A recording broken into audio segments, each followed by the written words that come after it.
Zik FM ak Sen TV seen bloc d'information la matinale ñu jàll ci revue des titres yi Mame Mbaye di nuyu mbokku lébu mi nekk si mool bi ak si tool enfin si géej non dama lay tooñ. donc bopp ba tànk ma leen nuyu bu baax suñu mbokk yi nga xam ne nañ nekk biir géej di ñu suivre te jamono ji nee nañ la nekk sa géej gi nag lañu ko wax ndax jën yaa ngi dee nuyu ñëpp ñu nga xam ne ñoo ñuy teewlu seen dose matinale waxtu wi jotee ñu ànd ak yéen ci lii yéenekaay yi xëy fësal yéenekaay yi groupe des médias la ñu koy dooree muy tribune yéenekaay yi dafa ñëw ci benn bras de fer bu nga xam ne moo am jamono ji ci législative yi Bougane Gueye Dany moom nag neexul ba neex nee na xeex bi nañu ko jaay bu ñu ko mënul jaay nañ ko lebal ak lu mu ci manti doon récupérer na xeexu liste Benno Bokk Yaakaar bi doo fi jàlle loolu nag nee na liste boobu xel xalaatul mu fi jàlle soit dañuy booloo rek jàllandoo rek wala ñoom ñëpp ñu toogandoo alors looloo sabab démb nag moom ab délégation am dem nañu sa conseil constitutionnel ba ngir nag mën a déposer ñaar ci ay recours benn recours bi moo di ñoom waa gëm sa bopp seen liste bi ñu bëgg rejeté du fi jàlle ñaareelu recours bi moo di Benno Bokk Yaakaar mi nga xam ne nee nañu li ñu déposé si ay signature dafa ëpp ñoom it bu ñu rejeté yee rek rejeté fa ñoom it seen bos Bougane Gueye Dany donc moom foofu la accès li nga xam ne moom mooy ay recours am démb ak délégation ba nga xam ne moom moo fa demoon di wax ni it également waaye Yewwi Askan Wi ñoom it dugal nañ ñaar ci ay recours donc nag gëm sa bopp ñaari recours Yewwi Askan Wi ñaari recours yëpp moo di bu ñuy rejeté seen i liste waaye te Benno Bokk Yaakaar du fi jàlle ñu àddu jëmale ba tey ci Yewwi Askan Wi wax maître Moussa Tine bu Yewwi Askan Wi mer na nag te li ko mer loo dul lenn lu dul kaddu ya nga xam ne nee na Ousmane Sonko moom la yëkkati looloo tax fa ñu ko defoon ci investiture yi ñaar fukk ak benneelu place bi su ma juumul ci investiture yi bee boo ñu xam ne moom gedd na ko jóge na fi El Hadj dugal El Hadj alors moom génn na ci li nga xam ne moom mooy ci liste bi ñu ko place bi ñu ko tegoon mais également génn na ci liste yi moom Moussa Tine ñu koy El Hadj ñu lay nuyu bu baax waaye le député du peuple alors cour d'appel bi jamono ji ma nekk ñu wax ne Barthélémy Dias démb wala sax waaw démb sa tribunal ba la demoon ngir nag dogal bi doo waroon wàcc jëm ci coow li doxoon si diggante mbax ndem si yàlla Ndiaga Diouf waaye nag dañu dàq mbir yi ba ñaar fukk fanaa benn ci weeru septembre waaye ba muy retourné mbir yi tàngoon na lool ak àllarbay Médina dafa am démb ndax nag nit yi Bamba Fall yi bi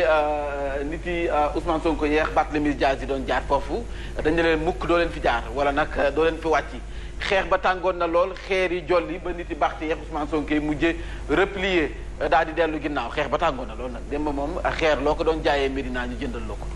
waaw démb loo doon jaayee xeer Médina jëndal ko nit yi Bamba Fall yi ñoom nee nañu fii Bamba rek ñee tamit nag di ko xamal ne que nag dëkkab doore fa yokkee tas waaye mbiri tàngoon na loolu démb sa Médina société civile bi dañoo mer ba futt ku ñu mere du kenn ku dul Ousmane Sonko ndax nag ñu ngi koy xamal ne ba société civile di doon société civile dëgg fii ci réewum Sénégal booba yaa ngi toog ci bangu école yi ñoom depuis Abdou Diouf lañ tàmbalee xeex ngir démocratie ñu dooleel ko fii ci réew mi kon nag du moom moo leen di wax yoon wi ñu war a mën a jaar moom Ousmane Sonko waa société civile bi démb ñoom ñoo yëkkate yoole kàddu ñoom Birahim Seck Moundiaye Cissé Val Jojo bari nañu lool nag professeur Babacar ñoom ñëpp nag génne nañu benn communiqué ñaawlu nañu kàddu yi nga xam ne Ousmane Sonko moom la yëkkate dal ci kaw société civile bi sa jam ñaajo investiture yi yëngal na Tëngéej ci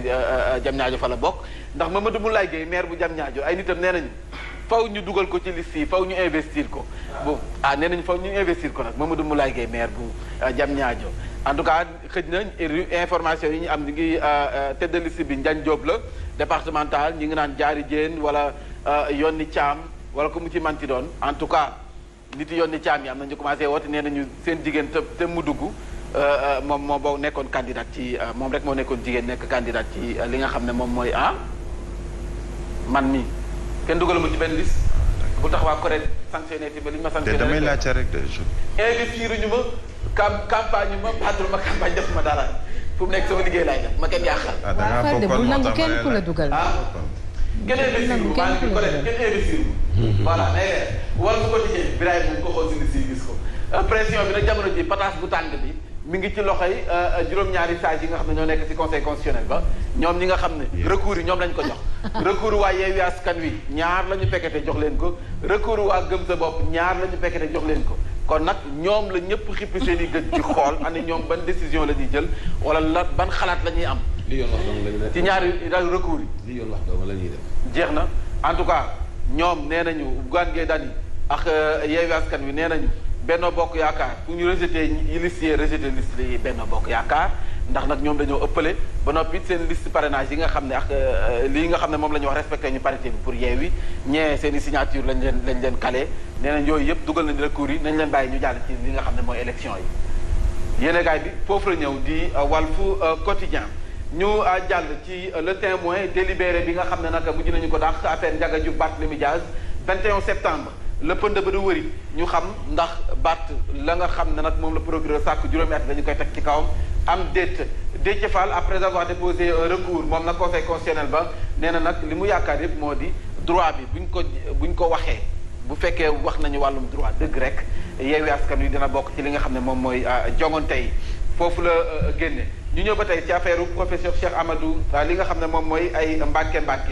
fanweer ak juróom-ñaar 37 mbàkke dañoo porte plainte Cheikh Oumar Diagne nee na ay kaddu yu nga xam ne daf koy yëkkati teg ko ci kaw ku tedd ki di Cheikh Ahmadou Bamba coow li kon njaw mu ngay wéy dafa desu xam bin Sud Quotidien affaire Ndiaga Diouf ak verdict bi nga xam ne dañu ko renvoyé ba après législative yi donc 21 septembre bi ñu dëgmal Barthélémy Dias na kon moom mi ngi toog di xaar maître Ousseynou Fall avocat de la défense nee na renvoi boobee nag lu ñu rafetlu la si jamono ji nga xam ne neer yëpp dafa tendu ndax nag il suffit de peu rek dëkk bi yëngu donc nag loolu kon lu am solo la maire bu Dakar nag nee na moom mi ngi xippee ay gëtam di xool te nag pare nañu ngir sàkku ci askan wi ñu gunge leen ànd ak ñoom bu fekkee rek dooleel démocratie la ñuy woote Sonko en bouclier kon nag dafa gunge woon démb kii di Barthélémy Dias moom Ousmane Sonko ñu jàll ci li nga xam ne mooy mardi macabre la ko tuddee source a di kat ñu nga xam ne ni si ay doomu aadama ñu ñàkk seen bakkan ci ay feu de brousse sa Podor pire nag le pire évité de justesse sa Jolof ci benn lakk daay gi fu mu nekk dafay am xanaa dëkk bee tànk moo tax àll ba la de sa àll ba la de waaw daay la dafa am ci de 4 personnes mortes ci ay feu de brousse xam nga ne kii di Déthié Fall dañ doon faral di wax ñoom da doon wax ne fu ñu téye nañ fàttaliku liste bu Malick Gakou ba mu dugaloon 2019 dañ ko waxoon ne da nga ëppale wala matlewoo moo tax sa parrainage mënta jàll moom fàttali nañ ko nee na leen nag ndekete yow histoire bi du loolu histoire bi moo di moom Malick Gakou ay doublon du dafa ëppale wala dafa manqué le mais ay doublon la ñu ko téye woon donc bu ñu jaxasee ñoom loolu la ñuy wax waa source a moo joxe information Gakou éliminé xam na la demee du fi indi lu ëpp li ñu laaj bi ñu ko càmbaree mu manqué mu desee 37 000 et quelques ñu jox ko notification ni ko demal régulariser waat maanaam mu yokkaat nombre yëf yi mu régulariser waat ñu décompté waat mu toll ci 62 000 et quelques mat léegul ñu ne ko benn yoon la lay jàpp la ci régularisation amul 2 fois voilà l'histoire loolu la histoire mais yéenekaay bi moom histoire bi mu joxe moo di moom source a nee na Malick Gakou présidentielle 2019 dañu ko recalé ndax dans un premier temps pour cause de 8888 doublons yu nga xam ne ni conseil constitutionnel bi jot nañu ko wàññi donc nag 8888 doublons la ñu wax ne moom la am mooy histoire bi nga xam ne moom la yéenekaay bii di source a joxe. wàññi ko. Mambé. waaw continuer ce serait bien nga wax yeneen 2 raisons yi nga xam ne. waaw yeneen 2 raisons yi ba tey ci source A. voilà nee nañ jamono ji nga xam ne nag juróom-ñaari saa yi ñoom ci boppam lui avait donné une seconde chance. joxaat nañ ko beneen chance ngir mu rectifier. jiital grand parti moom dafa dellu andiwaat lu toll ci 570 ñu gis 570 waat doublon donc doublon yi dafa wàññeekuwaat donc 8888 doublon la woon léegi sur les lieux avec 570 doublons dafa delluwaat ci bërëb ba waaye andiwaat 570 doublons. la mu njëkk indi moo amoon 8000 et quelques doublons. doublons mais bi ko joxee des chances am yeneen parrain ne ko ci ñettal bi ñu décompté waat mu amaat 500 et quelques doublons boobu. léegi conseil constitutionnel bi def remarque bi Malick Gakou selon laquelle il aurait pu donc le recaler pour un trop plein de parrain. c'est ça donc mënoon nañ ko téye bu fekkoon affaire yi dafa waaw defal nañ ko remarque bi. defal nañ ko remarque bi en tout cas. voilà en tout cas histoire bi. noonu la tëddee Macky poste son calmant Benno Bokk Yaakaar yi nga xam ne dañoo frustré nag si investiture yi parce que waa jam ñaajo ñu ngi wax ñoom nag nee nañu bi yeboo ñu waajal te xam ne président Macky Sall dina leen yónnee ay bataaxal xam naa pour wax leen lan moo tax ñu tànn ñi lan moo tax tànn ñi si des ak ñeneen ñi lañ leen réserver en tout cas le quotidien nee na président Macky Sall mi ngi waajal li nga xam ne moom mooy bataaxal bi ngir dool leen calmant bi ay Doliprane. L'observateur dafa ñëw ci ñetti question yu nga xam ne ni dañu ko dafa jëw laal ci mbirum Gana Gueye ak na mu bañ a woon sol maillot bi nga xam ne dafay def promotion borom ñaari tur yi di LGBT yéenekaay bi def na ci gëstu bu yaatu Moustapha Niasse également def na ci ak taxaw seetlu ci li mu jot a liggéey ci li nga xam ne moom mooy ci réew mi Assemblée nationale ñëw na def ak taxaw seetlu gu mat sëkk ci moom lii quotidien dafa ñëw ci la réponse salée de la société civile à Ousmane Sonko donc nag société civile bi Yacine Deme wax heure bi de gisuma ko société civile bi nag fu mu nekk nii dañoo mer ba futt li ñu leen merloo moo di Ousmane Sonko li mu yëkkati ay kàddu wax genre société civile moo fi am ci ñenn ñi genre société civile donc ñeneen ñi mënuñu leen jàppee ni société civile moom nag waa société civile bi gannaaw ba ñu tënkoo ci seen collectif mer nañu wax nañu Ousmane Sonko comme ni ma leen ko waxoon sànq rek ñun ba ñuy xeex ngir démocratie bu ñuy xeex ci liberté d'expression ba tax moom mu am sañ-sañu taxaw di ne tey jii dafa bëgg a jël réew mi te parce que ñoom ñoo ko doon xeex depuis Abdou Diouf ba léegi donc lanu xeex du tey ji la ñu koy yàq te nag moom Ousmane Sonko tuuti na si yàqu ko du samay kàddu société civile bi ñoom ñoo ko jox loolu ni ab tontu voilà li si Yewwi Askan Wi nag complot mënu see am bu ñu sukkandikoo ci Aliou Sow nee na moom gëmul loolu gëmul ni complot moom moo ci am ñu ñëw ci les échos dafa am ay defkatu ñaawteef Samba Boy ñii nag hélas faw nga yóbbu leen tës ay agresseurs yu nga xam ne dañoo am fit bay dagg di maye ndax nag ay policiers lañ doon defonteel mi ngi xew sa caaro yi ñoom au lieu ñu gis takkader yi di daw ñoom dañ doon song takkader yi ñoom policiers yi. ñu yoroon ay armes à feu. yor li nga xam ne ay paaka la ay gaz neutralisant ñoom dañ yor ay paaka ak ay gaz yu nga xam ne nii temps dañ la koy pomper nga kaw donc ñoom agresseurs yi ñoo topp li nga xam ne moom mooy flic yi maanaam takkader yi di defanteex ñoom agents yi nag jot nañu riposté ba jàpp ñaar si ñoom ba ñu demee sa poste police ba am na kenn si ñoom ku nga xam ne ni da doon jéem a nag attaqué flic yi dóor boppam sa miir dem teeri jee fi nga xam ne moom mooy l'hôpital Moussa Tine fa ñu ko tegoon ci liste yi si Yewwi Askan Wi moom jóge na fa nee na soxlawul loolu 21e place la ñu ko tegoon naam sax du peut-être du place ba waaye kaddu Ousmane Sonko moo ko metti kaddu yi nga xam ne Ousmane Sonko moom la yëkkati nee na moom moo ko metti ba tax mu quitté li nga xam ne moom mooy liste bi place biñ ko tegoon ayte ñu mën nañ dem xanaa léegi assemblée nationale ak xibaar bu metti bi nga xam ne moom moo fa am bu tiis ak ki nga xam ne moom mooy Marie Joséphine Diallo nekkoon secrétaire général bu assemblée nationale depuis 1996 su ma juumul dafa nekkoon moom moo génn àdduna ni kii rek démb mu di xibaar bu tiis bu nga xam ne moom moo wàcc seen biir laata ñuy jeexal nag gan gi nga xam ne Birame Diagne Touré moom moo ñu ko promettre ay boo ñu yóbbuwul ci sëriñ bi. incha allah ñu ngi bindoo ni tabade kon loolu dañ ko dagaan promesse boobu ci ki nga xam ne moom mooy taawu xalif général des Mourides Serigne Mountakha Mbacké Bachir moom Mame Thierno Birahim Kosso Mbacké di taawu xalif bi di ku ñuy topp nag vraiment di seetaan Sen TV di seetaan surtout la matinale mu ngi ñuy déglu ñu ngi koy ziar bu baax a baax waaye jàpp naa ni incha allahu lu mu xat-xat-xat Sen TV dina ñëw seet si xalif bi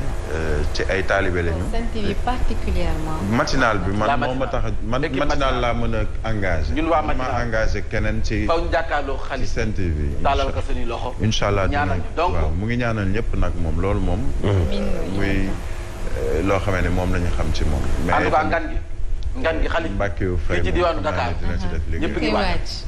koñ yeex ruq-ruqaat yi ñëpp bale nañu nettoyé nañu parfum nañu ba parfum li nga xam ne mooy mbedd pareeguñu sax de le 27 mai pareeguñu de dañ commencé rek mais pareeguñu waaw ñoo ngi defar fu mu ne non ñun pare nañ je veux dire que askan bi pare nañu pour accueillir ko li màggal na donc dañ koy waajal le 27 mai fu waay nekkoon dig daje bi diwaanu Dakar lay nekk waaw nguur gi nag jël na ay matukaayam ngir nag dalal ki nga xam ne mooy sunu xalif bi Serigne Mountakha Mbacké Alassane Sall gouverneur bi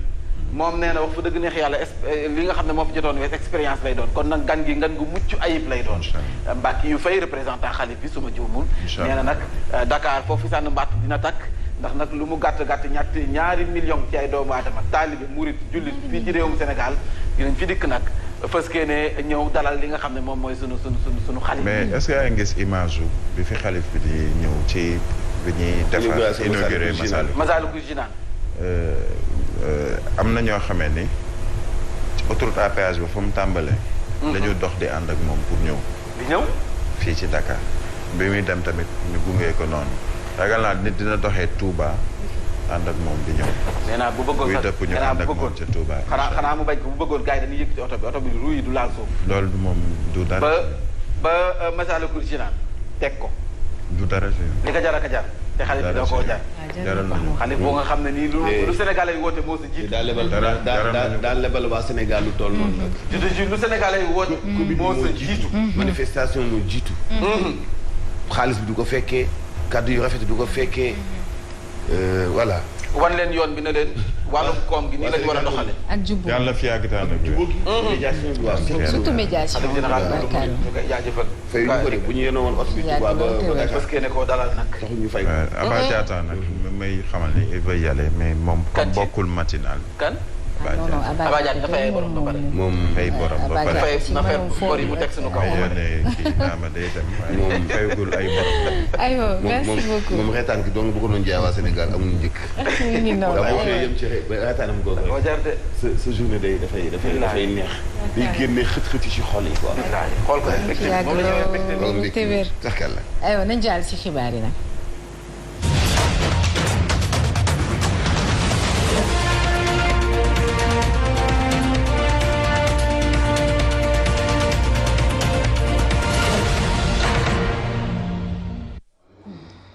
Joséphine Diallo génn na àdduna daanaka moo nekkoon roue assemblée nationale ndax moo nekkoon secrétaire général ba depuis 1996 ak léegi